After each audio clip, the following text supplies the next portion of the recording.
Sit down. We're starting 2:25. It's 2:25. All right. I know I sound very partial, but it's not because these guys are here. But this is the best part of the day. You're going to learn about animation. How many of you guys like animation? Okay. Who saw Cubo and the Two Strings? I heard that's not an animation, that's claymation. It's still animation. Cubo and the Two Strings, Moana. Who saw, what was it? Was it last year, the Pixar one with all the fillings? Inside Out? Inside Out. All right, that's it? Who saw Inside Out? Everybody hasn't seen Inside Out?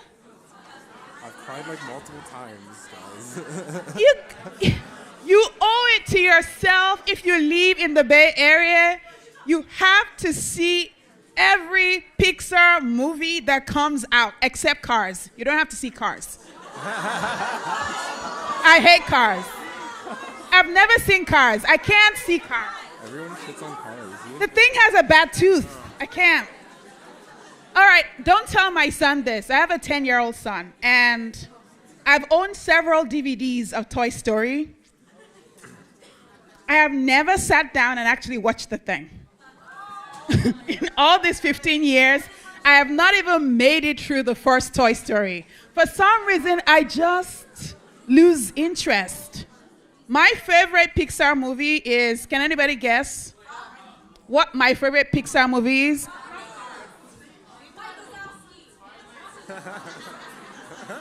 That's not a Pixar movie.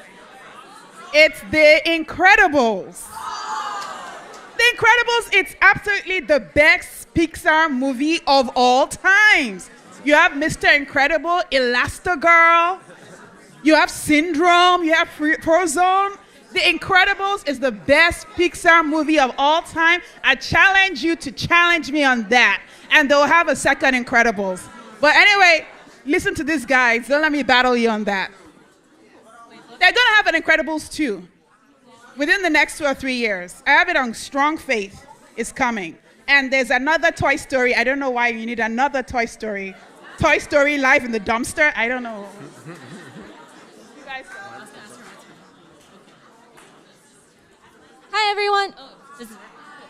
So we're UCBUGG, which stands for UC Berkeley Undergraduate Graphics Group. And we're this class that teaches 3D animation from ground up, so you go through the entire animation pipeline. And we are all just students, so we teach you guys, our future fellow students, the process of the 3D animated film. So if you want to make the sequel to Inside Out, you know, maybe Outside In, or maybe Big Hero 6, Big Hero 7, you can make that in this class. So what we mean by the animation production pipeline is that there's just basically these 3 stages when it comes to animating. There's pre-production, which is more for the artistic people. Are there any artists in the room? Cool, awesome. So pre-production, you just draw a bunch with like character concepts, storytelling, stuff like that. With the production process, you do more of like modeling, you do more of like lighting, you do animating, stuff like that. After that's all done, then you go into post-production, where you actually have these individual frames of like images, and you put them together into this one beautiful video that we are able to show to, like, you know, everybody that you love and all your friends, and you'll be super proud of it because you just made Big Hero 7. Cool. So first, I'm going to talk about pre-production. As we kind of mentioned before, pre-production is super duper artsy. You just draw all the time. You create your own stories and stuff like that. So in UCBUGG, everybody pitches one story that they really like. So say my pitch is going to be about these 3 raccoons, because I love raccoons. I love that they're very devious and sneaky, and, you know, what if these 3 raccoons go into this house and just try to steal something? They try to steal a sock. So they successfully steal this sock, and, you know, when the homeowners come home, they're like, where did my sock go? You know, the story of the missing sock that is always, you know, missing in your dryer. But, of course, since you're going to be working in these teams when it comes to animation, story does change a bit quite a bit in this case. So eventually the story turns into these 3 raccoons decide that they are looking for this key. And this key is held by this one cat, which is their obstacle. And they eventually, after a series of, antics and tactics of like trying to get this cat away, they eventually are able to get this key that is able to open their chest. So after my story pitch is done, you're able to go into your drawing boards and get your pencil and paper and stuff like that, and you should draw these things called storyboards.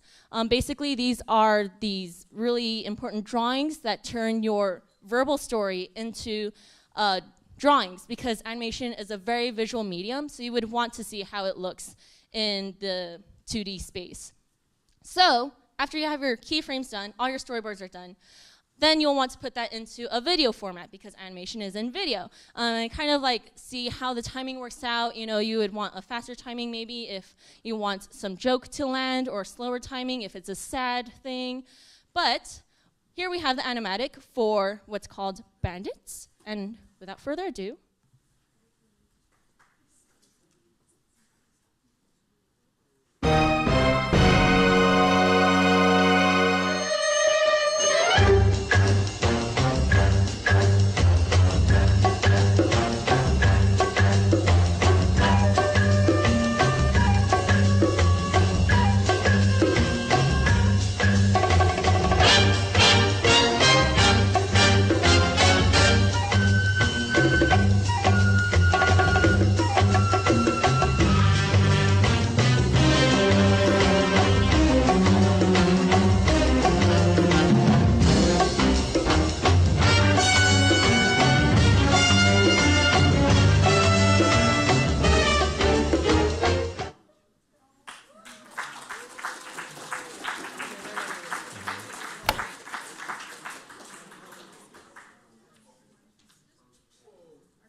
so as you can see, our storyboards turn into this animatic that you can kind of, see what your 3D film is going to look like. So after you have your story done, you'll want to think about what your characters are going to be like. So we have 3 raccoons. And these 3 raccoons are named Tufts, Sneaks, and Smarty. And so as you can see, these are kind of the names of their characteristics. So where Tufts is really buff, he's the one on the top, and there's Sneaks, who's kind of having this little sneaky scarf around him, and then there's Smarty with the smart glasses. So of course, initially you want to draw everything out in 2D, because that takes less time than if you were to jump straight into the 3D space. So this is why we have this thing called character sheets, where you have your 2D characters drawn in, the front, side, and back. So you can kind of visualize it when you start modeling them in 3D space. But now Oliver is going to start modeling a set piece that is going to be in the final film. So right now, Oliver is going to start off with a cube, and he's going to have like a bunch of edges around this cube. So what is Oliver doing?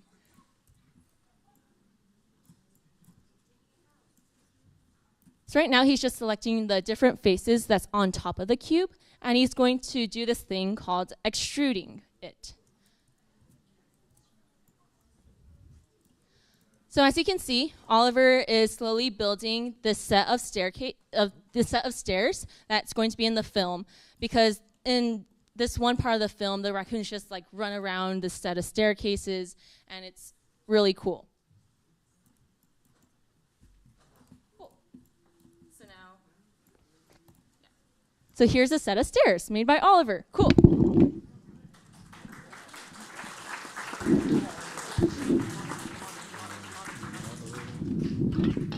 So now Oliver's going to use those character sheets that we just saw a few minutes ago and kind of sculpt this raccoon so it looks more, maybe raccoonish or more buff. What characteristics do you want to see in this raccoon? Just shout something out. Muscles? Muscles. Perfect. Yeah. Ooh, I like mustache. Cool. So we're going to add a bit of muscle to his biceps and a bit of eyebrow to his eyes. So you can kind of see as Oliver's doing this. He's using what's called the sculpting tool, so you can kind of make a parallel between 2D art and 3D art, where you would be actually sculpting stuff, like in ceramics or stuff like that, and how that translates into 3D art, where you can actually sculpt in the program.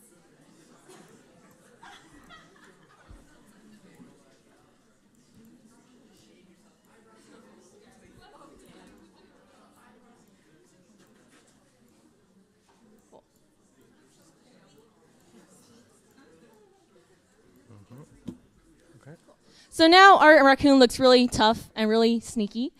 So now we're going to hand the mic off to Mike, who's going to talk about animating.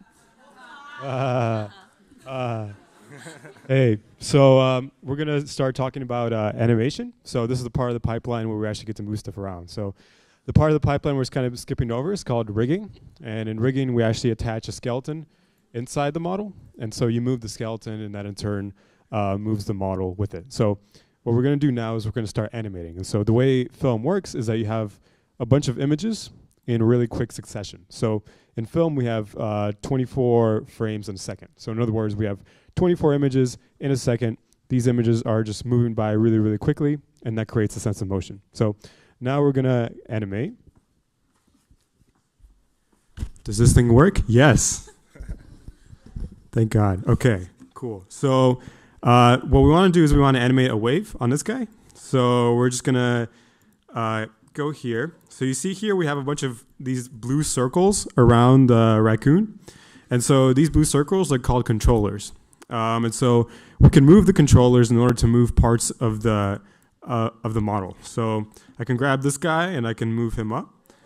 And so I can get something like this. And so by moving him, you can animate.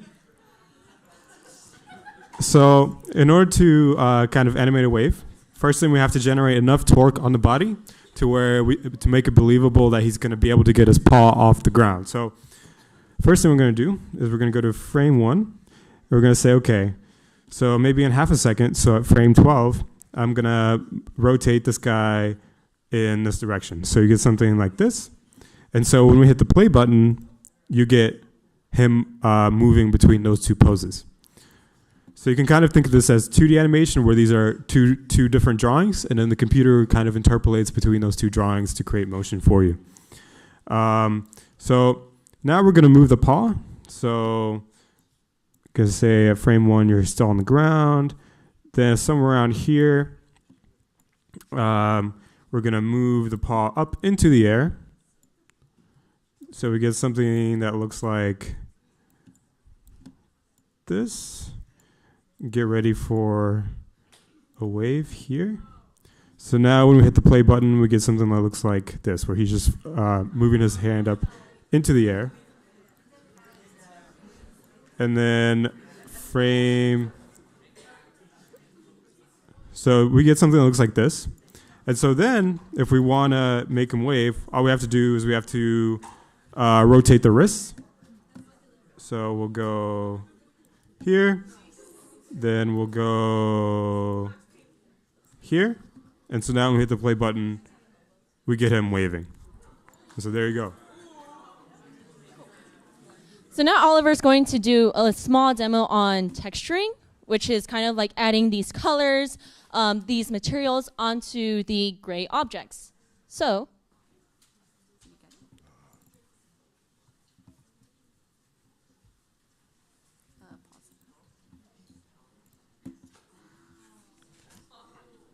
as you can see here, we have like this prop. It's a bike that's used in the short. So now Oliver's going to add a bit of rubber texture on the tire, because as you can see now, it's just this plain gray. Looks really boring. It doesn't look like a bike as much as if it had color on it. So now, as you can see, he's just tweaking the color, so now it's going to be black, and he's making the rubber less shiny.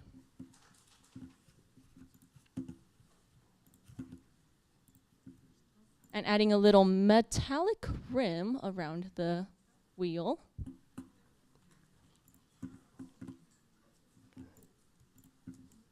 And now he's making the body maybe like a really bright red color, so you're able to kind of distinguish the gray and red, you know.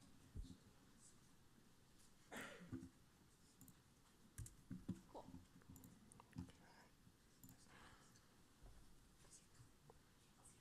So now if he renders this and scrolls out, you'll see here that the bike is now colored. Wow, it looks like a bike now. It's really bright red and nice tires.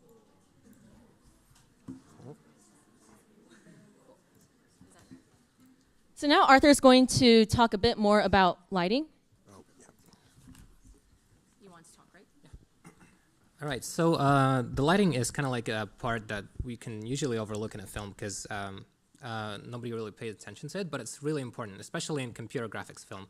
So when you have live action, you have maybe sun shining or whatever, and the light hits and bounces off the objects, and you just film it on camera. But here we have to set up the lights in order for the software to understand where the rays of light are coming from and how they bounce off the objects and then how they land on the camera.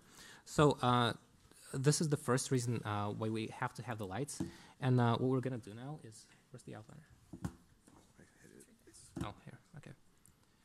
So what we're going to do right now is to put a light that will make this object stand out a little bit more. So imagine if we have a ton of stuff in the room and we want this vehicle to stand out, then we can put like maybe a spotlight on it, and this is what we're going to do right now.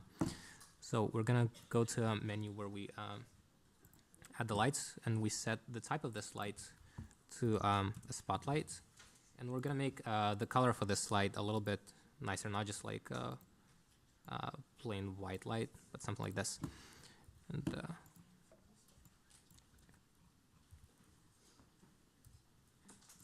so we're going to put it maybe around here and rotate it a little bit. And then we're also going to put this somewhere in space, because right now it's kind of like floating in space, but putting this thing will kind of allow it to receive shadows and do everything like that.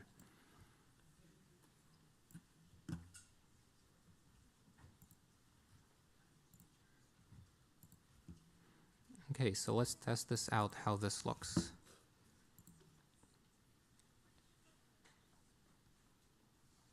Well, it doesn't look like anything right now. For some reason, it's dark.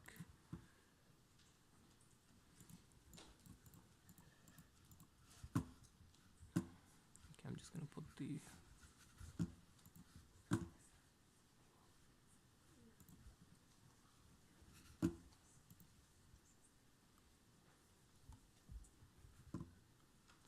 So I don't think we can see the spotlight very well right now.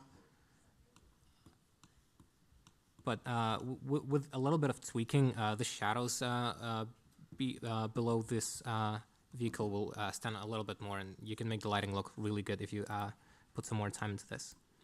So another effect that, so after lights, what we usually do is we take care of effects. And effects, they can be anything. They could be like explosion, it could be water simulations, it could be a cloth on a character. So in this case, the kind of effect we can make for this thing is probably like an exhaust behind this vehicle. So in the beginning, we're gonna create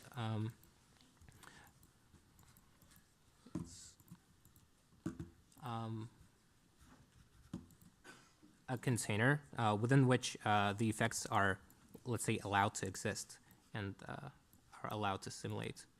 So we can make this a little bit big and nice. And then we have a thing called emitter, and kind of like what the name suggests, it's a thing that, wait, where's the outliner?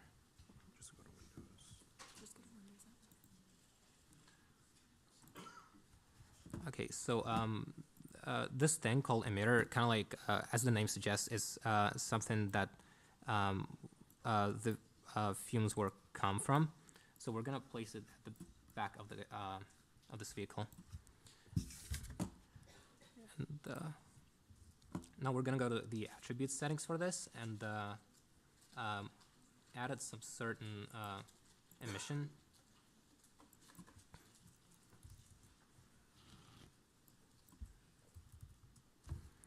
And when we simulate this, we're gonna have some sort of fume effect. So you cannot see it very well right now in here, but behind this car, there are fumes that it's just throwing out. Okay. Cool. Okay, so now we're going to talk about rendering. So you might notice that none of these things actually look like what you see at the movies, right? And so the reason that is because you want to work on your local computer, you want to work quickly. You don't have the resources on your computer to work on something that looks as beautiful as the Pixar film eventually. So the kind of difference between what you saw in the Maya viewport and this image is that in this image, the program has taken into account all the different materials that are in the scene and all the different light sources that are in the scene. And it captures the interaction between those two and does a lot of physics and math calculations to make your scene beautiful. So what we're going to do now is we're going to show you the final rendered short of the different set pieces that we've been working on through the session.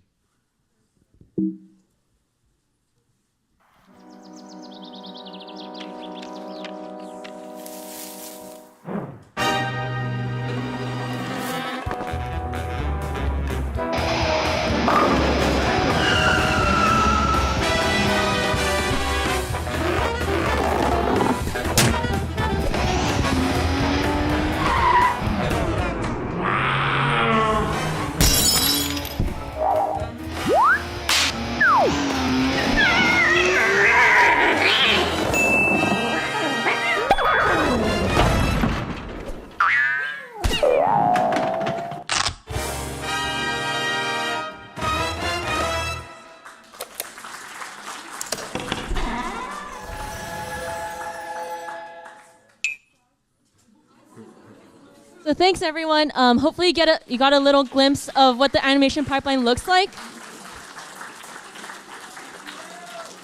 But now we're going to show you some past films from the other semesters of UCBUGG that we taught. So if we scroll them up here. Yeah. Wait, no, this is Do you want to tell them how long it took you to do that movie? Oh, that film took a year, and that's only 30 seconds to create.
Oh.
Would you follow me in my imagination, where I think we're gonna be together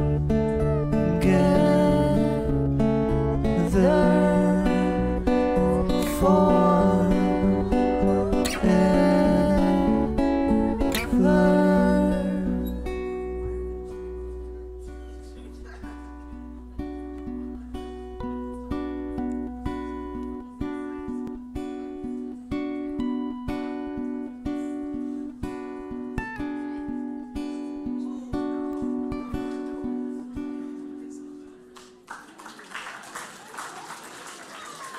Okay, thanks everyone. I think our time is up. Thank you. So now, Okay, we have.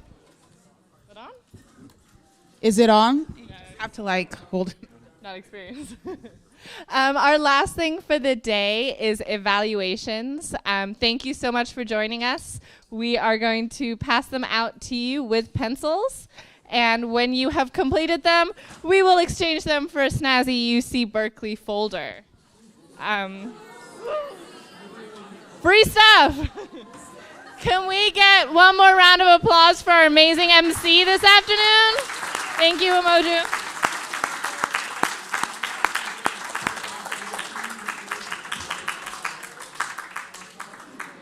Any questions? Any questions at all? This is your final chance to ask any questions till next year. Yep.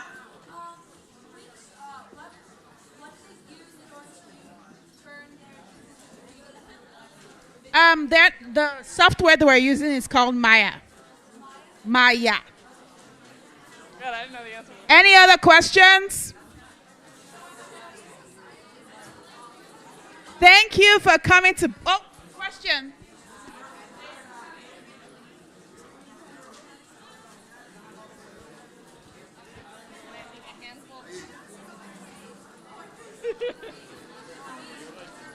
They are. Sorry. Who needs a pencil? So the question is, does UC Berkeley have a program for students in filming or something like that? So a lot of students who end up going to this space, some of them they come from all over campus, and they have that group called UCBUGG. So it's an interdisciplinary group with all kinds of students in it. You may come in through theater, you may come in through computer science, you may come in through English, but if you have that desire, you join that group. You learn how to tell stories, and you learn how to make animation. But it's for animation. Now, if you're talking about film, there is the film school as well. Yes. Any other questions?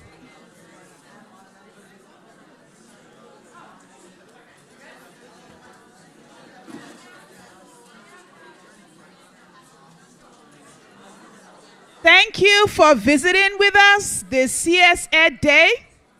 We look forward to seeing you either here next year as a student still in high school or next year as a freshman on campus. If you happen to come back next year as a freshman on campus, make sure you reach out to the computer science department, introduce yourself. We would love to see you back here next year so we can show you off and be very proud of you and cheer for you, because that's what this program is all about.